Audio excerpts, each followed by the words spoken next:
A debate broke out at Wednesday's City Council meeting in Hoboken over the proposed use of taxpayer money for open space. Councilman-at-Large Peter Cammarano joins me now with the details. Thank you very much for being here. Thank you, Sherry. Nice to be here again. What exactly happened last night? There was a debate over a proposal to modify a ballot question that's going to go to the voters in Hoboken on the ballot this November. What is the ballot question? The ballot question is whether or not it's a yes or no vote, up or down, on whether or not to dedicate 2 cents, an additional 2 cents of every $100 of assessed value of property tax in the city towards a dedicated open space fund. The way the resolution was passed when we did it 2 months ago, several meetings ago, was to just say yes or no, do we want to impose this additional 2 cents of tax on every $100 of assessed value, dedicated for open space without really much of a focus on what it can be used for, whether it's acquisition, development, refurbishment, maintenance, whatever the case may be. The proposal last night was to kind of focus in the uses that this dedicated tax could be used for, the 2 cents for every $100 of assessed value. And what it intended to do was to try and dedicate the lion's share of the tax that gets collected for acquisition only. So only acquisition of open space or paying down the debt on indebtedness bonds that are used to acquire new open space. Not maintenance. Not maintenance. Not maintenance. It was very clear that the vast majority of this tax would only go towards acquisition.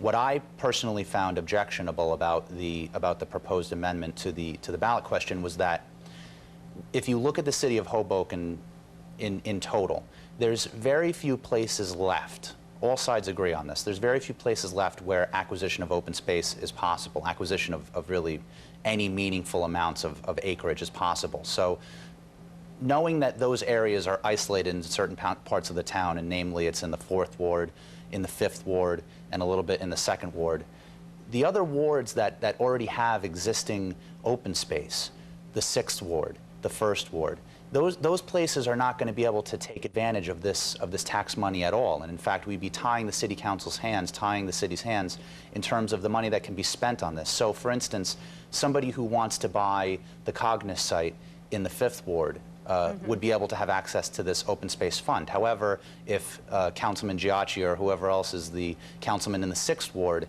at the time needs money for the refurbishment of Church Square Park, or for the Little League field, or for the Sinatra Park soccer field, that money would not be available at all. Categorically, it's not available for the maintenance of that for that open space, whether it's... So you're thinking that wouldn't be fair? It's not fair. What I had said last night, that it's not fair, it's not equitable, and it's not right to lay a tax that's going to have citywide application. Every single homeowner is going to have to, every single property taxpayer is going to have to pay this tax. But at the same time, we wouldn't be distributing this tax fairly across the entire city. It was an attempt to try and focus it in on just a few areas where acquisition is still possible, and the rest of the places that have had parks already built and already acquired long ago, they're sort of going to be left by the wayside in terms of having access to these funds. And I just didn't think, the way I looked at it was that if you're a ward council person and this kind of measure is going to benefit your ward, then that's all fine and well. And that's what ward council persons are there to do. They're there to represent their ward's interests. I have a citywide constituency, and I have to be concerned about the equity that is going to be seen across the city. I need to be able to represent the entire city and not just be concerned about whether one neighborhood's going to benefit over the other. I'm trying to do what is just and equitable in all circumstances, and I just thought it wouldn't be fair to impose this tax across the board, but then only have the benefit of it apply to half the city or 1/3 of the city.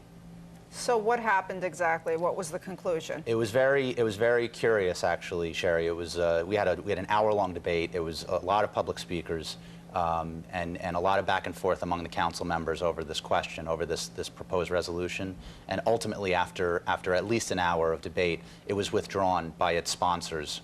things are back to normal. Things are right back to where they were when we voted on the original resolution a couple of months ago. The ballot question is going to go on to the voters in the November general election, and it's going to be an up or down vote, yes or no, on do we impose this 2 cents of every $100 of assessed value for an open space dedicated fund for open space. The exact contours of what those funds are going to be used for is left undefined, as I think it should be left undefined. It's a question that, sort of like a public school budget question. You just vote on the total amount. Exactly how that amount gets actually used in terms of expenditures, what are you spending it on, what are the priorities, those are policy determinations that I think the governing body needs to make once they've taken the authority upon themselves to impose that tax. Well, thank you very much for joining me here today to talk about this. Thanks again, Sherry.